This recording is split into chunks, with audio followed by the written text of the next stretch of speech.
যে আমাদের এক বোনকে নাকি হিজাব করার জন্য আরব নাকি চাকরি দেয় না, এরকম একটা নিউজ আমরা পাই। এই নিউজটা পাওয়ার পর এটাকে আমরা খোঁজ খবর নিতে পেরেছি, কেন এটা সত্যতা যাচাই করার চেষ্টা করেছি। আর যদি এটা আসলেই হয়ে থাকে তাহলে কি আমাদের এসি রুমে বসে এটা শোনার উচিত নাকি আমাদের কিছু করা উচিত? আমরা বেশি কথা বলতে জানি, কাজ কম করতে জানি। একবার একটা ছেলেকে আরাম চাকরি দেয় নাই দাঁড়িয়ে রাখার জন্য, আমাদের কি কিছু করা উচিত ছিল? আমরা কি কিছু করেছি?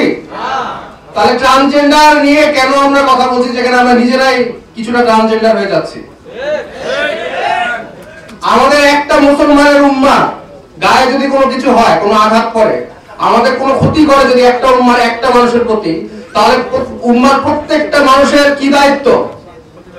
প্রতিবাদ করা দায়িত্ব। আমরা কিন্তু অনেক ক্ষেত্রে করি না। এইটা একটা সমস্যা। আমি আরেকটা জিনিস বলতে চাচ্ছি, এই যে আমরা বলতেছি ট্রান্সজেন্ডার যে আইনটা, এটা তো আমি বের করেছিলাম। এই আইনটা কিন্তু বাতিল হয়েছে আলহামদুলিল্লাহ, ইনশাআল্লাহ আর হবে না ইনশাআল্লাহ। কিন্তু এই যে বইটা লিখেছে কারা, এটা কারা লিখেছে আপনারা জানেন? আমি বলে দিচ্ছি, বন্ধু সোশ্যাল ওয়েলফেয়ার সোসাইটি। এরা সরকারকে ধোঁকা দিয়েছে, এদের কাজই হচ্ছে ধোঁকা দেওয়া। এবং এরা আপনারা ইউটিউবে ভিডিও পাবেন, তারা প্রকাশ্যে বলছে আমরা এই গল্পটা বানিয়েছি ট্রান্সজেন্ডার বাংলাদেশে প্রচার করার জন্য।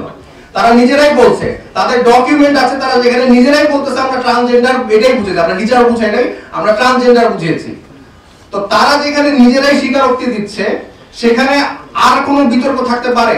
যে লেখক সেই যদি বলে আমি এই কারণে লিখছি, সে যদি ভিডিওতে বলে, সে যদি ডকুমেন্ট সাপ্লাই করে, লেখে যে আমাদের মতবাদ কি ছিল। এখন একটা ভয়ঙ্কর সময় চলে আসছে, আমরা সব ধরনের ফিতনা দেশে পার করে ফেলছি। শেষ যে ফিতনাটা আসছে সেটা হচ্ছে সমকামিতা, কর্মেলুট। তো এই শেষ ফিতনার জায়গায় দেশে আমরা দাঁড়িয়েছি। এখন যদি আমরা প্রতিবাদ না করি তাহলে আমাদের দেশে মুসলমান থাকবে না। আমাদের একজন শ্রদ্ধেয় আলেম বললেন কিছুক্ষণ আগে যে আমেরিকায় গাজার বিষয় নিয়ে অনেক ইউনিভার্সিটি স্টুডেন্ট প্রতিবাদ করেছে, বাংলাদেশে করে নাই কেন? করেছে, আমি করেছি, আমার ছাত্ররা করেছে, আইইউবি ছাত্ররা করেছে, নর্থ সাউথের ছাত্ররা করেছে। এখন এই যে ছাত্ররা প্রতিবাদ করেছে, এখানে কিন্তু আমাদের সবার থাকা উচিত ছিল। আমাদের এখন ওই মাদ্রাসা, school, English medium, Bangla medium এগুলো অধ্যায় বাদ দিতে হবে। এখন শুধু আমাদের একটা পরিচয়, আত্মপরিচয়, কারণ আমাদের এই আত্মপরিচয় ধ্বংস করার চেষ্টা করছে তারা। আমাদের এক আত্মপরিচয় একটাই, সেটা হচ্ছে আমরা এক উম্মাহ। আমাদের এই আত্মপরিচয় আপনারা কি মনে করছেন এরা আপনাদের যে গবেষণা লেখে সেখানে কি আপনাদের মুসলমান হিসেবে বলে? আপনাদেরকে না, আপনাদেরকে বলে ইসলামিস্ট, আমাদেরকে বলে ইসলামিস্ট। ইসলামিজম বলে কি কোনো শরীয়তগতভাবে কোনো ইয়ে আছে? নাই।